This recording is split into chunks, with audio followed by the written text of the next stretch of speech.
Good morning. This is Garry Glaub in Mooresville, North Carolina.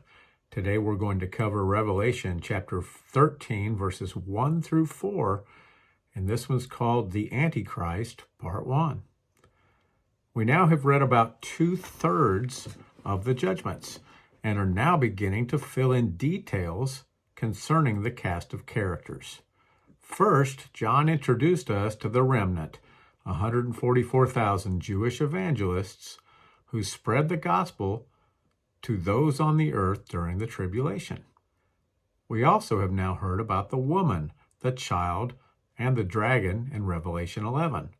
The woman is Israel, and the people of Israel will be God's focus in the future time.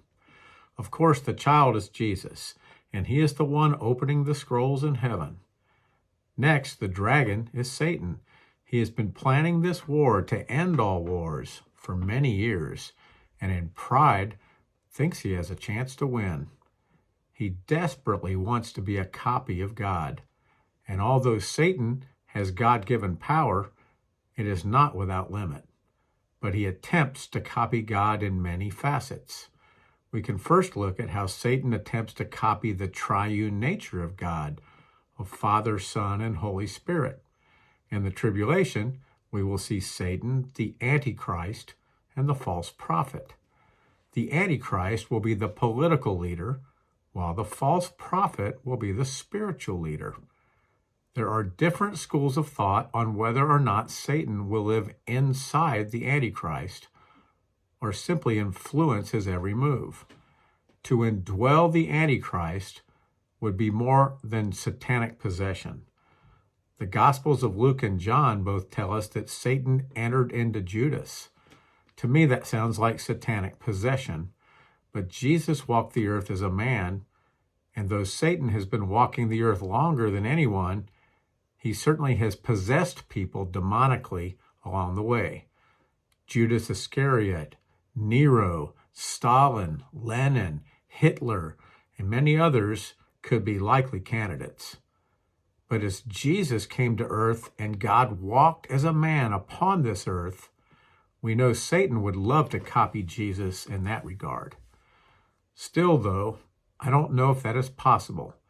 After all, Satan's triumvirate is not God in three persons, so each member of his triumvirate would still be limited by a lack of omnipotence, a lack of omnipresence, and a lack of omniscience. The biggest question people have is the identity of the Antichrist.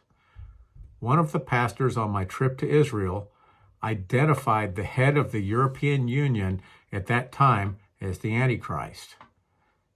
Yikes. I went to him and told him how dangerous a statement like that could be when it is no more than a guess.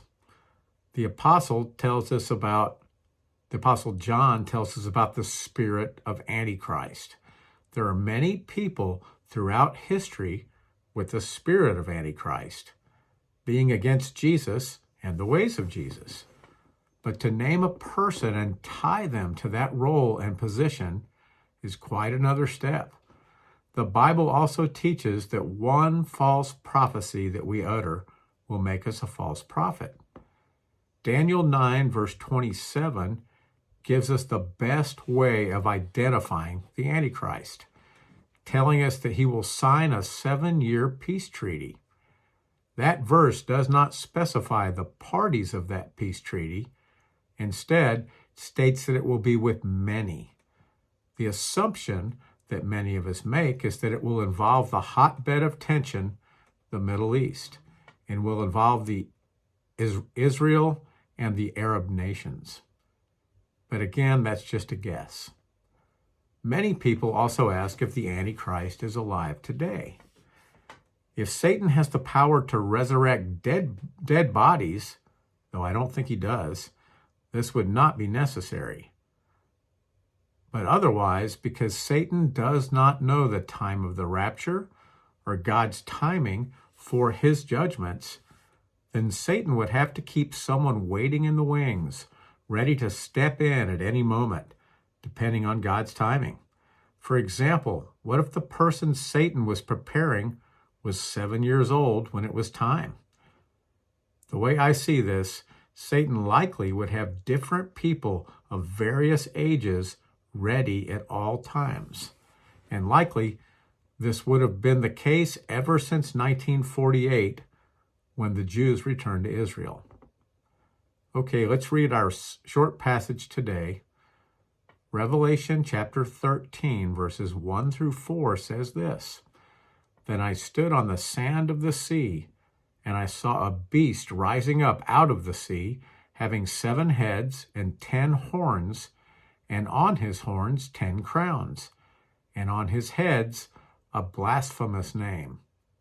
Now the beast which I saw was like a leopard. His feet were like the feet of a bear, and his mouth like the mouth of a lion. The dragon gave him his power, his throne, and great authority. And I saw one of his heads as if it had been mortally wounded, and his deadly wound was healed, and all the world marveled and followed the beast. So they worshipped the dragon who gave authority to the beast, and they worshipped the beast, saying, Who is like the beast? Who is able to make war with him? Some Bible interpretations differ on the second word used in this passage. Interpretations using the Textus Receptus begin this passage with, Then I stood, likely referring to John, while those using the Masoretic text begin this passage with, Then he stood, or the dragon stood, referring to Satan. Though I prefer the New King James Version, NKJV, to other translations of the Bible, I think this passage is actually referring to Satan standing on the sand, rather than John. In the Bible, the sea is symbolic of the world, and Satan is standing there watching a beast rise from the sea, watching his beast rise from the sea. Matthew 24 and Luke 21 give us some in-depth descriptions of what will occur in the end times, before the beginning of the tribulation. And while those events do not compare to what people will endure in the tribulation, the world at that time will already be in turmoil. It will be a perfect time for someone to step in and deceive the people of the world into thinking he is the answer to all of their problems. My guess is that he might even start out well, which will unite the support behind him.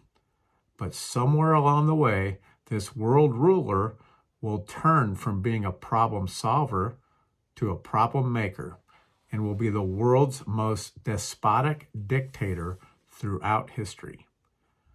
According to this passage, the beast will have 7 heads and 10 horns. On his horns will be 10 crowns, while on his head will be a blasphemous name. This is the opposite of what occurs with Christians. According to Revelation 14, verse 1 and Revelation 22, verse 4, both of those verses state that God's name will be written on the foreheads of those who are loyal to him. It is a sign of ownership. This passage in Revelation 13 should remind us of Daniel 7. And in that chapter, the prophet Daniel had a dream in the first year of the reign of King Belshazzar of Babylon. Daniel dreamed of 4 wild beasts. The first was like a lion with eagle's wings. The second was like a bear. The third was like a panther or leopard. And the fourth beast was described as being dreadful, terrible, exceedingly strong, with huge iron teeth, and it had 10 horns. But as Daniel watched, a little horn came up in the middle of the 10 horns. In this dream, God was telling Daniel of the empires yet to come. The lion represented Babylon and King Nebuchadnezzar. The bear represented the Medo-Persian Empire and King Cyrus. The leopard or panther represented the Greek Empire and King Alexander III, Alexander the Great, and the fourth beast represented the Roman Empire and Julius Caesar. but it is that little horn that we will focus on today. It would seem that this future leader of the world will come from what used to be the Roman Empire. That included France, Italy, Portugal, Spain, the United Kingdom, Egypt, Israel, Greece, Turkey, Syria, Lebanon, Romania, Tunisia, and even parts of Austria, Germany, and North Africa. This beast of Revelation 13 and the little horn of Daniel 7 is the Antichrist. Let's read this important passage in Daniel 7, verses 19 through 28. And it says this: Then I wished to know the truth about the fourth beast, which was different from all the others, exceedingly dreadful, with its teeth of iron and its nails of bronze, which devoured, broke in pieces, and trampled the residue with its feet, and the 10 horns that were on its head, and the other horn which came up, before which 3 fell, namely that horn which had eyes and a mouth, which spoke pompous words, whose appearance was greater than his fellows. I was watching, and the same horn was making war against the saints, and prevailing against them, until the Ancient of Days came, and a judgment was made in favor of the saints of the Most High, and the time came for the saints to possess the kingdom. Thus he said, The fourth beast shall be a fourth kingdom on earth, which shall be different from all other kingdoms, and shall devour the whole earth, trample it, and break it in pieces. The 10 horns are 10 kings, who shall arise from this kingdom, and another shall rise after them. He shall be different from the first ones, and shall subdue 3 kings. He shall speak pompous words against the Most High, shall persecute the saints of the Most High, and shall intend to change times and law. Then the saints shall be given into his hand for a time, and times, and half a time. But the court shall be seated, and they shall take away his dominion, to consume and destroy it forever. Then the kingdom and dominion and the greatness of the kingdoms under the whole heaven shall be given to the people, the saints of the Most High. His kingdom is an everlasting kingdom, and all dominions shall serve and obey him. This is the end of the account. As for me, Daniel, my thoughts greatly troubled me, and my countenance changed, but I kept the matter in my heart.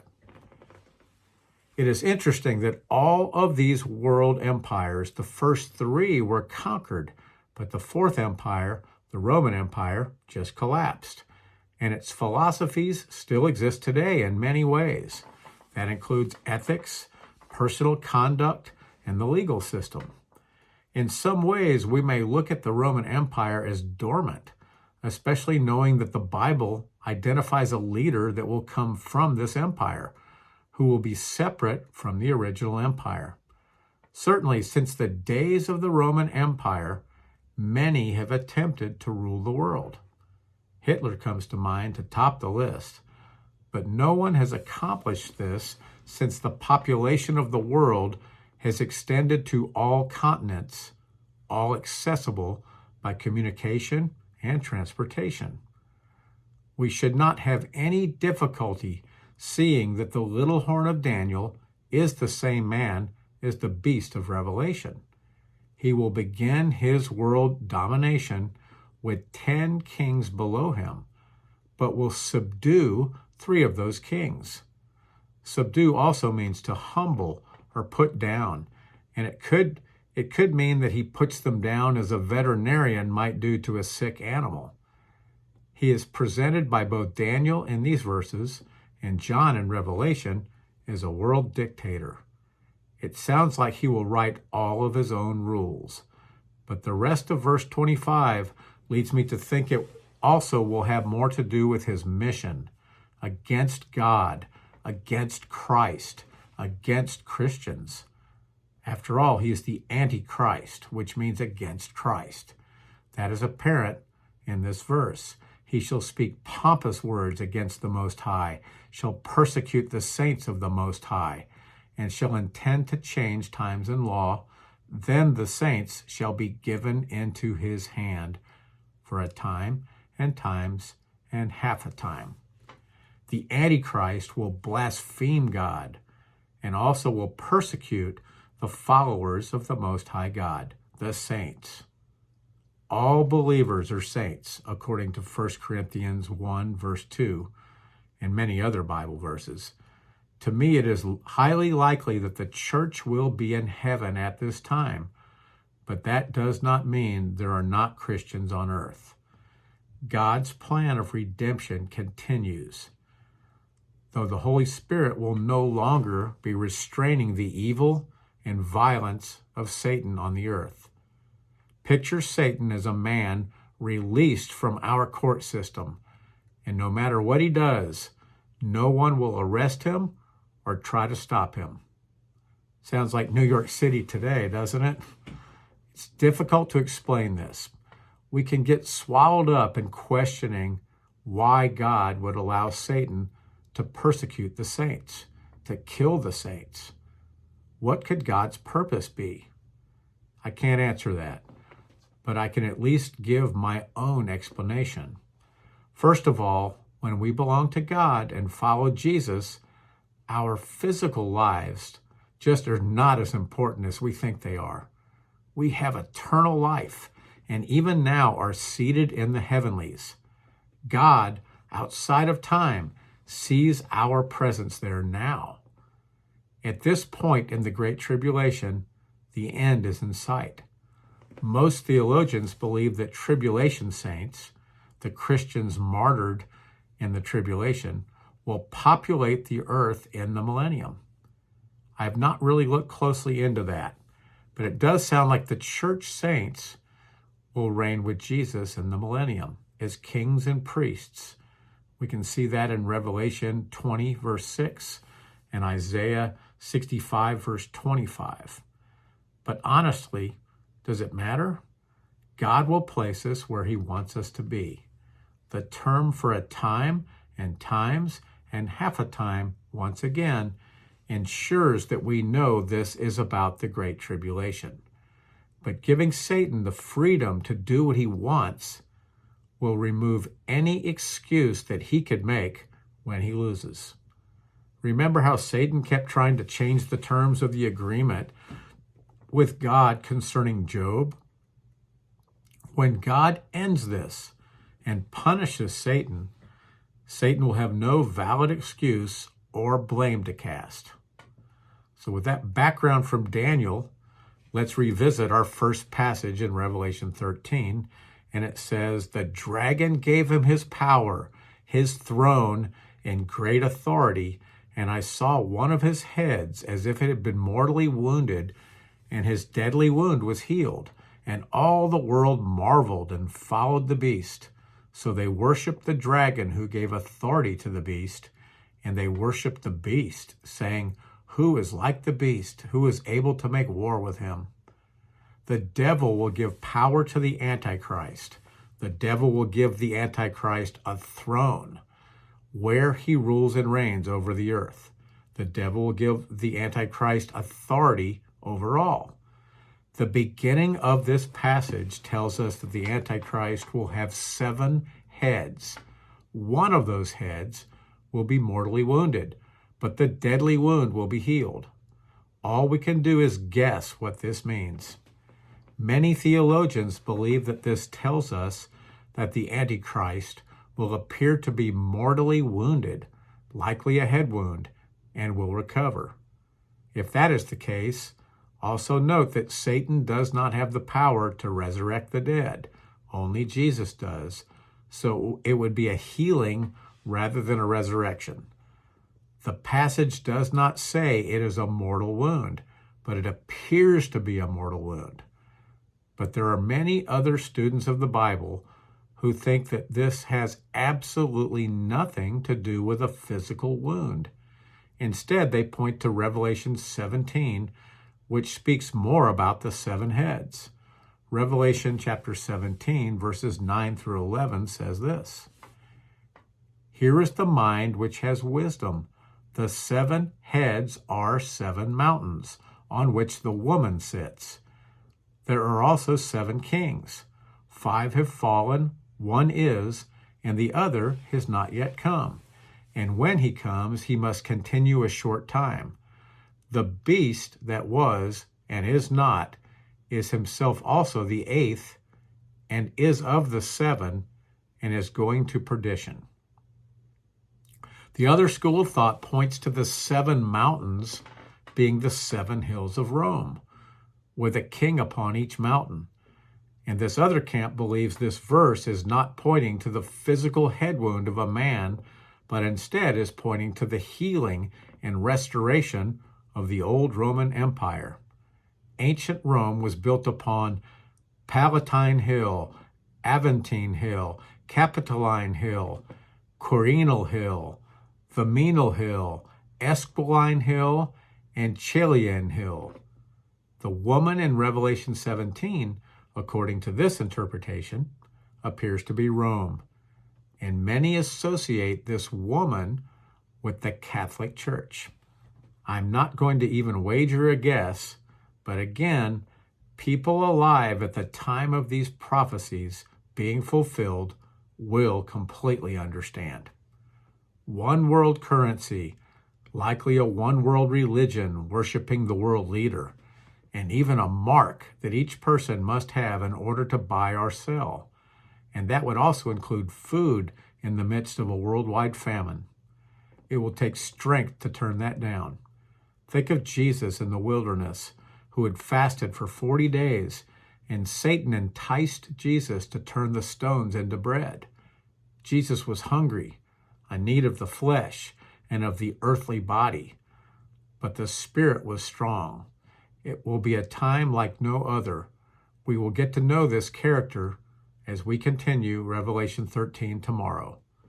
Flee from the wrath that is to come by fleeing into the loving arms of Jesus. This is Garry Glaub in Mooresville, North Carolina. Have a blessed day.